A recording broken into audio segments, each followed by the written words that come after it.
it, I like to ask people to share because at the end of the day, social media, the door knocking in this is now the share and invite, and that's super important, right? Right. So, good morning, everybody. Look, we're here with Jonelle Eschbach. Hey, come on, man.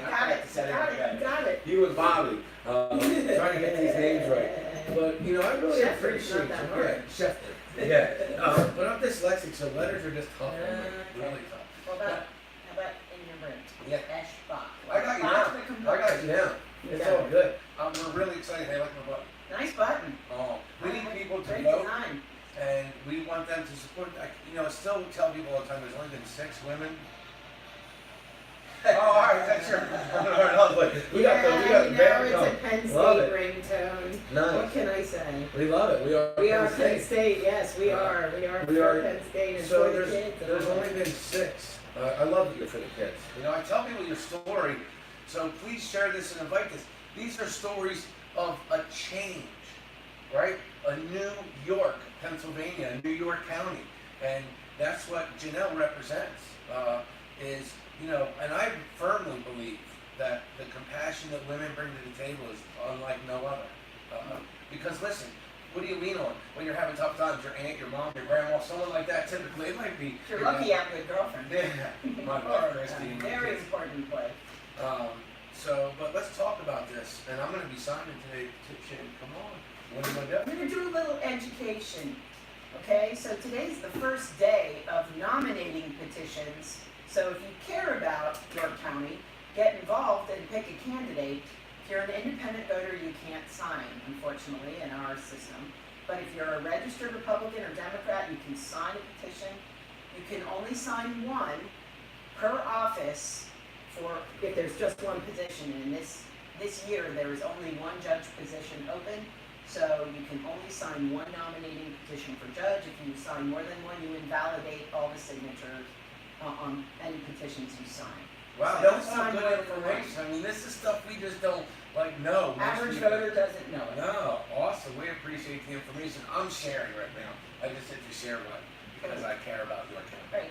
So Shane is going to sign my petition. Thank you, Shane. So thank your you. signature and then your printed full name as it appears on your voter registration. No nicknames, unless that's what you use.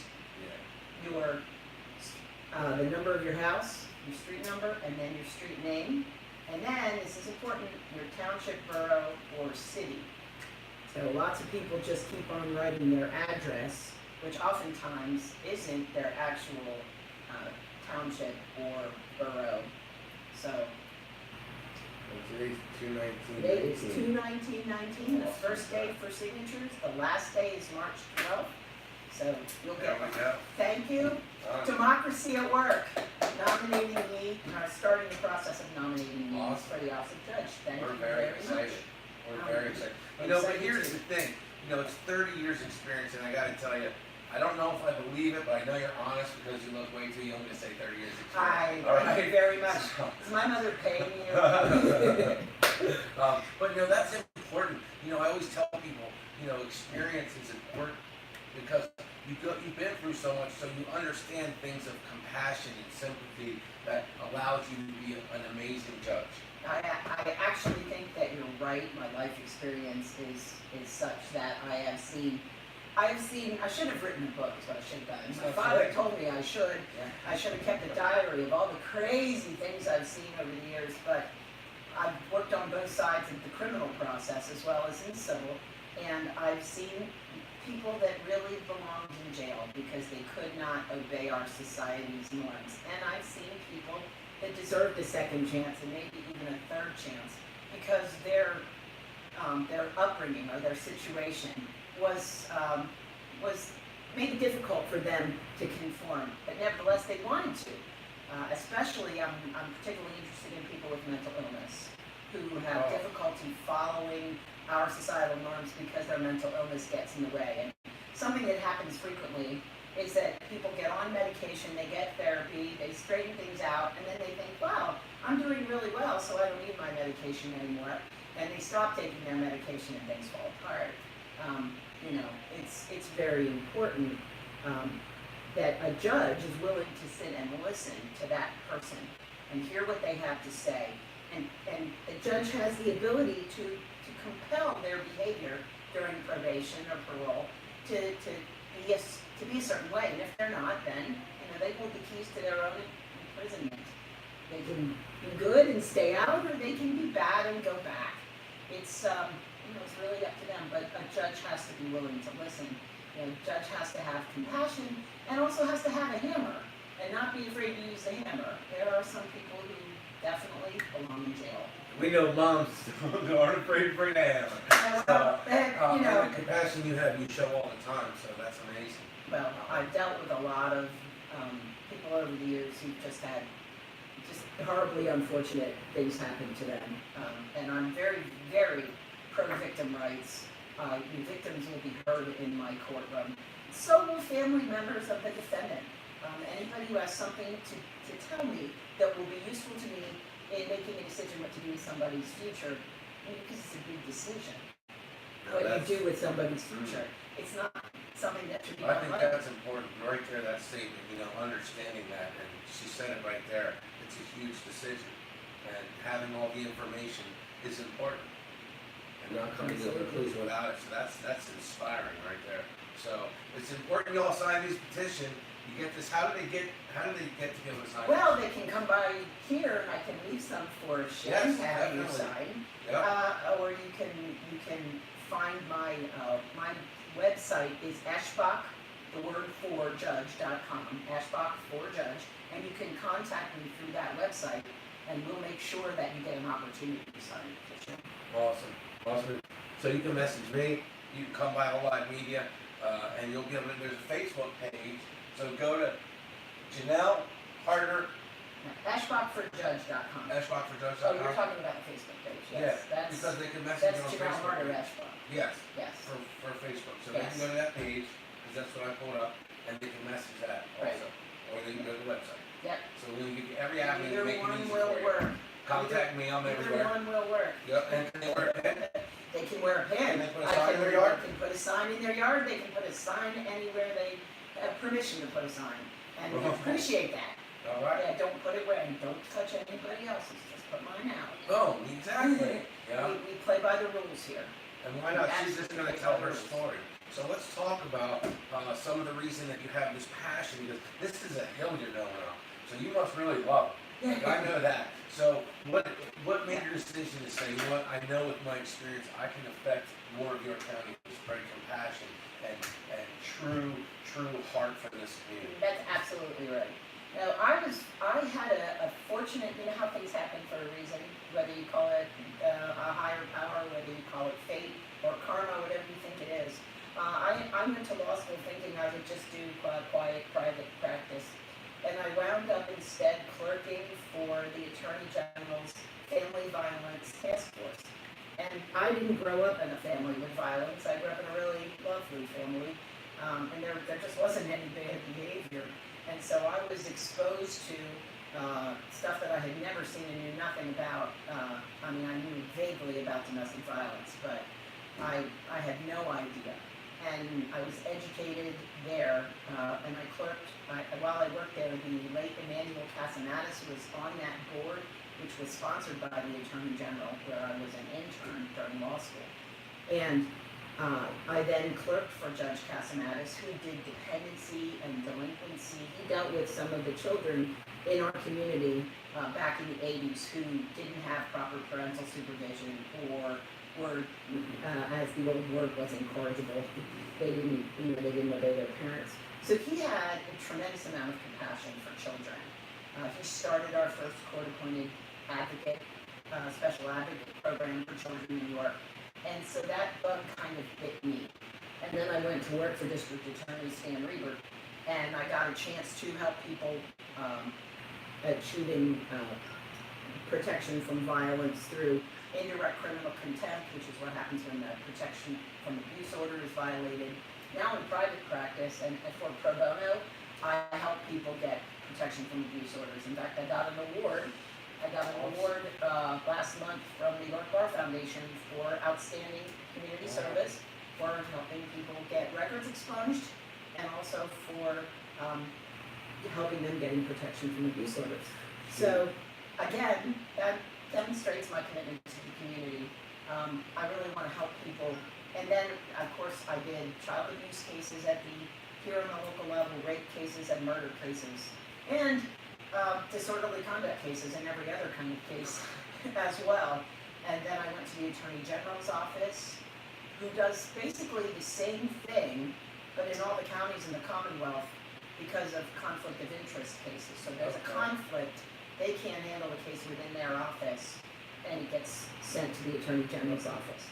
And the interesting thing is, that's how we got the Jerry Sandusky case. People don't really understand why the Attorney General's office had the Jerry Sandusky case when it happened in Center County. But the DA of Center County was related by marriage to one of Sandusky's adopted children. So he gave the case to the AG's office, and because I had experience doing cases involving child molestation, they assigned me the case. I don't think they knew at the time that that I know they didn't know that Jerry Sandusky was who he was at Penn State. They just didn't know. The guy, my boss, was not from Pennsylvania originally, didn't follow Penn State football. I, on the other hand, I knew exactly who it was as soon as I saw the file. I love it. Here we go. Listen, that's funny. We love it. We love your passion for Pennsylvania, and York County. I mean, it just shows that, we need people that are for right here. People see the national news. We're talking about localization of our justice system, of compassion, of change. There's only been 6 women judges in York County. Come on, we got to do better than that. Well, I do think that we bring something to the table. And I do think that it's been a while in coming. Now there are actually more female law students than male law students in most law classes in most schools. But that was not the case when I was in law school. And we have come a long way. We've had some terrific women on the bench. The late Cheryl Dorney was the first one. Penny Blackwell, who was retired judge, is my honorary chair. Oh, wow. So, awesome. And she was fantastic as a judge. We've got 4 on the bench now, and I hope to be number 5 with your help and support. I care very much about this county. It's been my home since I graduated from law school, and I raised my 3 children here. I don't want to be anyplace else. So I want to give what my experience has taught me back to the people of York. And experience is important because when you go through it, you're so ingrained in what you're doing. And then something like this, you said destiny, fate, whatever people call it, that comes up.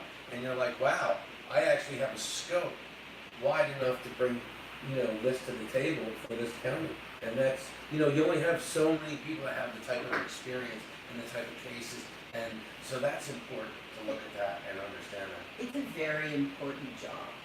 It truly is a very important job. We don't make the law. The legislators do that, and judges shouldn't be legislating from the bench, and I won't. I will follow the law. If there's a problem with it, the legislature has to fix it. It's not the judge's job to fix it. It's the judge's job to apply the law. But the judge also has to hear the people that are in front of them and give them the feeling that they've been heard and respected and treated with decency, even sometimes when maybe their conduct hasn't necessarily caused them to deserve being treated that way. They still have to be treated. Justice is blind for a reason. She's not supposed to be, looking at what someone's wearing or what kind of counsel they can afford. Just listen to the facts and the argument, apply the law. That's the job. I can't wait to do it. We are very excited. If you could all please put your town in the comments and please share this to your page, invite 3 friends and share it to a group. That's what allows people to come and see this interview. And you now have a chance to meet Jonelle yourself and see her passion, her experience. I don't know about the 30 years, but she's honest, so I know she has 30 years. Looks way too young to have 31 years experience. But that's important, experience, compassion, and her history, how she's gotten to this point is huge. I think that's important for people. Worked my way up from started as a law intern, then a law clerk after passing the bar, then the lowest level prosecutor all the way up to being first deputy, then to the Attorney General's office being deputy AG, then a senior deputy AG, and then actually after that, the United States Food and Drug Administration as associate chief counsel there for 4 years. So I practiced in federal courts, I practiced in state courts, and 37 different counties. So I've seen good judges, bad judges. 37 different counties. So you've driven a lot. I have been all over this Commonwealth. I think there's 72 counties. There are 67. 67, okay. 67. All right. So that's some driving. So that's seeing a lot of experience from the city to the rural, right? Like, so your experience, let's talk, because that's important. There's differences in Sure. because if you've gone that many counties, you've seen the rural side of it, Right. and you've seen the inner city side of it. Yeah, a very urban, and yet not totally urban, is Montgomery County outside Philadelphia. It's a huge county, and I practiced there, where there are, I don't know, I lost track of how many courtrooms there are. A phenomenal amount of courtrooms, and then I got on to a bunch of counties where there were literally 2 courtrooms, one big ceremonial courtroom and one small business courtroom, and maybe 2 judges in a lot of counties. Some counties actually share a judge because they don't have enough business to merit or warrant having a full-time judge. That's a lot of driving. So it really varies very much from county to county, and the practice of law is very different from one county to another. I mean, it's supposed to be consistent, but things are applied and done a little differently from one county to another. Yeah, sure. Yeah, I've had some road trips. It's not the easiest thing I can tell you. On a Sunday afternoon, to pack your bags and leave your family behind and drive to Meadville, which is just below Erie, to pick a jury. Wow. Yeah. Hopefully it wasn't in the winter. It was not in the winter. It was not in the winter. But I got a story that goes with that one. We had, and that case involved, unfortunately, the murder of an on-duty police officer. So there was so much publicity in the county where it happened, which was Beaver County, that we were charged to pick our jury up at Erie. So we picked our jury, and then we started the case the following week. And there were 3 of us on that team that were prosecuting it. 2 people from the AG's office and then 1 local assistant DA. We were about halfway through trial when the state police came and told us that there had been literally a contract put out on all of our lives, and we were no longer to be by ourselves for the rest of the case. They moved us to a hotel where they could keep us under surveillance 24/7. We went in with protected travel the entire rest of the time we were there. And the guy was convicted ultimately, but he was part of a bad gang of people that were drug dealers, and they had killed other people, so they didn't really have a problem with putting a contract out on our lives. Fortunately, I'm still here. Yeah, praise God. Wow, so that shows the courage though, because that stuff gets in your mind, and you have so much you're thinking about, but to have that sheer focus on the purpose of why you're there, that's what we need, people that are determined and focused and compassionate.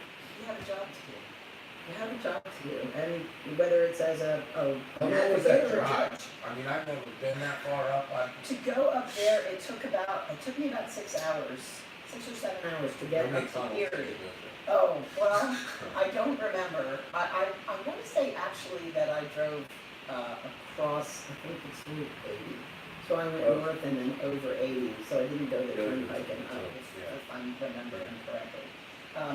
I put on a lot of miles for the Attorney General's office. Wow, yeah. So that's a lot of experience, a lot of people, a lot of families, a lot of stories, a lot of cases, and that's a lot of experience.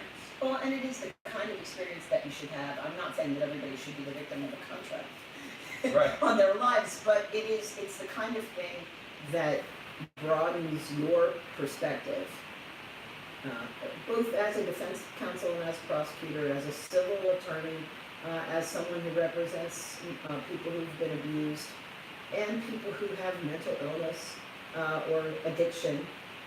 It broadens your perspective so that you cannot be judgmental, even though you're the judge. The job is not to be judgmental. The job is to listen and apply the law and make a determination.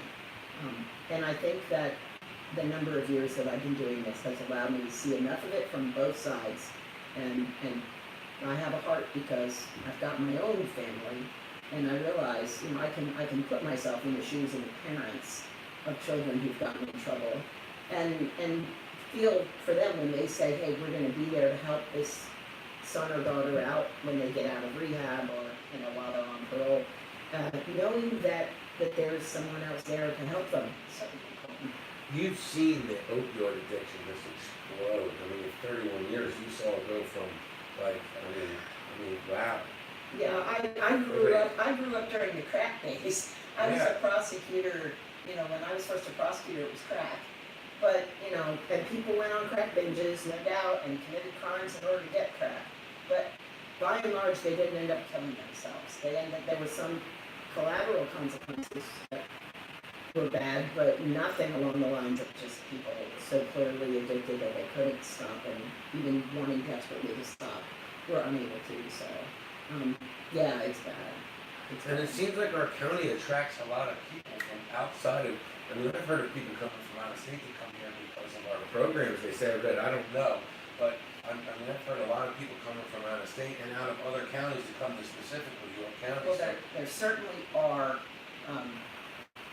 treatment programs around here. Of course, the drugs flow here too because we have major interstates, and as the interstates go, so goes the drugs. So being on 83 and all the other 83 highways and the 30. turnpike, Yep. and 30. Yep. So we have New York. Just north of and Florida. Baltimore, you know, and over from Philly, we're just a major, unfortunately, a major thoroughfare. So you got your work cut out for you. She's ready for it. She's fired up for it, but she's fired up to help the people, right? Like that's the thing, the compassion. You know, that's the thing you should listen to is the experience, the compassion, and helping people get back on track that want to get back on track. And knowing the difference between those that do and those that don't. And that's experience. I think it is. Oh, I really do. I think that Because you've seen there's enough people substitute telling for you the stories. ones that lie you and the ones that don't. You know, you get a keen eye. When you do something all the time, whatever your job is, you like get used to it. You don't even realize you're so good at a certain focus. You know, but then sitting here and like you see it all, and that's, you know, that takes a lot. Yeah. A lot of energy. Well, and I've also watched how judges. Internal fortitude.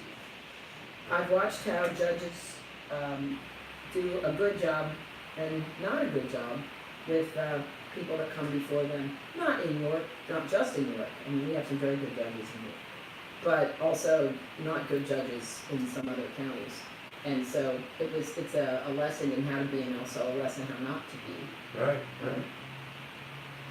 I think that experience in those, you know, and York is one of the 37, so say 36 other counties will inform the way that I do my job. And I look forward to that opportunity. I really think that I will be a good judge for York. So when's the voting come? It's May? May 21st is the primary. Most people don't even know about this. Right, May 21st is the primary, so that's when you select your candidates, okay? Because the general election is in November, so that's when you select the person who wins ultimately. But the primary, which is May 21st, is when you select a candidate on the Republican ticket, on the Democratic ticket. For judges and school board members are the only people that can cross-file. So you can file as both a Republican and a Democrat. I can get signatures for both Republicans and Democrats. Most other offices, you're confined to running just as the party that you are, whether it's a Democrat or a Republican. If you're not registered, it's not too late. You can get registered. Come on. Go to eschbachforjudge.com. There's a link on, that's my page, there's a link on my webpage that will allow you to go right to voter registration and vote, or register to vote. Thank you. Some of these questions I don't understand. I'll let Jonelle take a look at them, and if she can understand them, she can answer them. So I'll let her read them. But if you all could please invite your friends real quick while she's reading this, let me just go ahead and ask you to invite your friends. It's crucial. While we're live on this broadcast, it really helps out if people put you in groups on Facebook, okay? So if you could share this to some groups, it's okay. I mean, we want to empower the people to be able to have a fair shot. I mean, this is an outstanding opportunity to get an up-close interview with the future judge of your choice right here today. So please share this. Please invite your friends. We're talking all of York County is eligible to vote. Whether you're Republican or Democrat, you can vote on this. So we're asking you, you sign the petition. You can go to eschbachforjudge.com, right? And Eschbach for judge, the word for spelled out. and the word for spelled out. You can come here. We'll have a petition here. So there's plenty of places. If you want yard signs or stickers. This gentleman asked, am I a Republican or a Democrat? I'm registered as a Republican in New York County, I have been. The question, although I consider myself to be a very much a person who, I'm conservative when it comes to law and order. I absolutely am. And that said, I also am more than willing, I mean, as the judge, your job is to apply the law. So it doesn't, in this sense, it doesn't really matter what my personal convictions are, because my job is to uphold the law as a judge. There's a question here about conviction of a felony, but they never committed the crime, and what is your take on actual evidence? Well, I don't know how you could get convicted without it, or a person could get convicted without evidence, unless the person pled guilty. And typically, if there's no evidence, their counsel would make a motion to file a habeas corpus motion to make the prosecutor prove that there was enough evidence for the case to go forward. So I can't tell you. I know mistakes happen. It's clear mistakes happen in the system, but I don't think it happens a lot. That said, you really can't get convicted without some evidence, unless someone goes in and pleads guilty without having viewed the evidence. I mean, there's actual evidence is a lot of things. I mean, it's solid evidence like DNA or fingerprints or a video of someone committing a crime, but it's also direct evidence of someone's testimony that they observed someone committing a crime, or circumstantial evidence, which is the existence of facts which lead you to believe other facts. The example that people like to use, that the judges used to use, is if you're in the kitchen. No, I'll use a different one. If you go into a movie theater, and while you're in there, the lights flicker, and you hear lightning, and you come outside and it's wet, you can assume that it rained.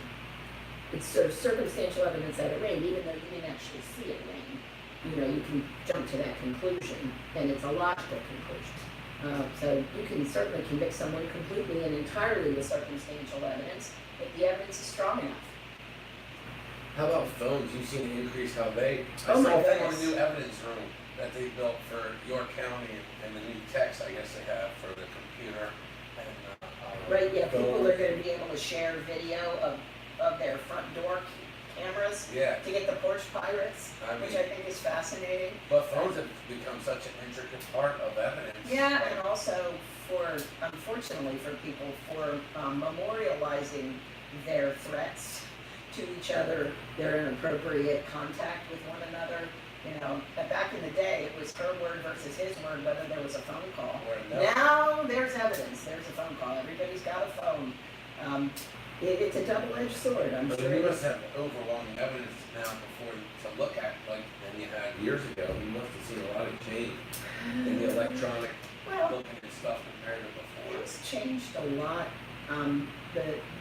Back when I started doing this, I don't think people spun things quite the way they do now.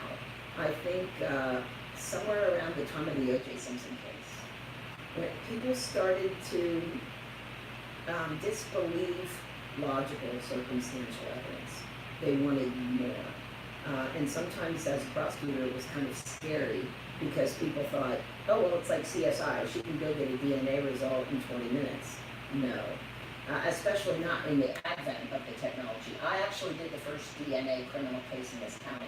Wow. And it took a whole day hearing to get the evidence admitted under the Fry standard, which is a case law standard to allow the scientific evidence to be admitted. Now DNA is as common as can be, but back then it was unusual. And so being there for that stuff is important because you had to push forward and push that as something new, as something appropriate. Yes. And Yeah, so I can say, honestly, I was at the forefront of that in this county.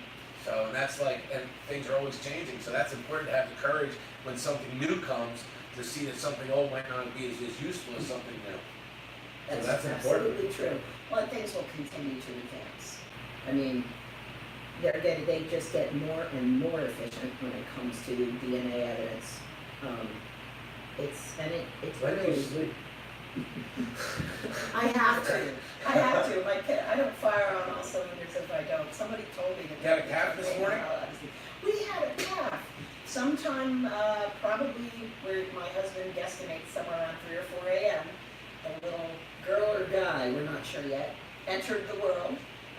Yeah. Awesome. And it is awesome because when you have one, if you have a farm, you have tragedy. If you have a farm, you're going to lose an animal. It happens. So when one makes it into the world alive and is up walking around, it makes us all very happy. So how much do you love that, to go on the farm and just do your thing and let it, like as much as you love that other passion? It's wonderful. It's a great antidote to some of the dark places of the world. So you're not afraid to get dirty? Oh, heck no. I'd rather muck stalls than grocery shop any day of the week. I've said that for years. I like the animals. I really do. There's something very soothing about farm life. They can't talk. It's hard work. They talk. Yeah. Oh, they talk. They talk, yeah. They talk, especially if you got a bull in one field and some cows in the other field. You'll hear that bull in the middle of the night. It's kind of funny, actually. Yeah. They carry on. They really do. That's pretty awesome. It's a great life. It really is. Hard work pays off. My husband is about the hardest working guy. He's always out there with the animals. He's very, very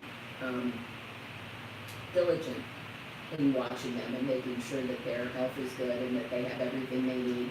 He'll go out, sometimes he gets hay on a front end of a big tractor, and he'll go out in lousy weather if the cows are running out of hay. He's out there, doesn't matter what the weather is, putting the hay in for the cows. Oh, Yeah, he's awesome. a good guy. That's awesome. So you have a lot going on, and we're excited for you. We want to support you, so it doesn't matter if you're Democrat or Republican. The vote is May 21st. May 21st. May 21st. And so now you can sign the petition. Get registered. Where can they If you're not register? registered, you can register online. You can go to the Office of Voter Registration at 28 East Market Street, or you can go on my website, which is eschbachforjudge.com, and there's a link there for how to vote, and it'll hook you right up with that webpage, and you can register. Eschbach, FORjudge.com. That's it. Eschbach, FORjudge.com. Go to Facebook, you can like our page, Jonelle Eschbach for Judge. So listen. And if you want to help, I need all the volunteers I can get. Let's This is support women, totally too. grassroots here in York County. That's how things are done. She's been practicing law for 31 years, York County Assistant District Attorney, Pennsylvania Deputy Attorney General, Associate Chief Counsel for the U.S. Food and Drug Administration, winner of the 2018 Individual Pro Bono Award for Exceptional Community Service, education at Penn State University, education at Dixon School of Law, community professional, Pennsylvania Bar Association, York County Bar Association, PA District Attorney's Office, Attorneys Association, York County FOP, White Rose Lodge 73 Associate Member, Penn State Alumni Association, Penn State Alumni Blue Band, York County Crime Stoppers Solicitor, and board member of York County Youth Symphony, and a family. She has a husband, David, children are Daniel, Caroline, and Claudia. That wraps it up. That's a lot to bring to the table. It's a full table. Yeah, that's a country table right there, full.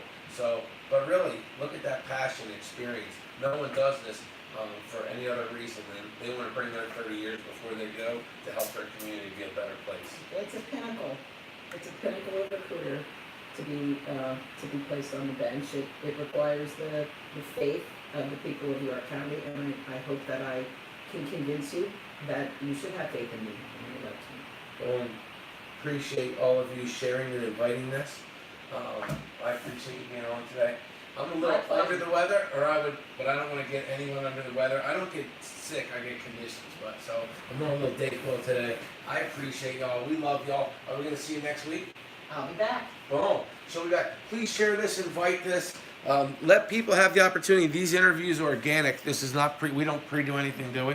Obviously not. It's real. So please share this, invite your friends, give people an opportunity.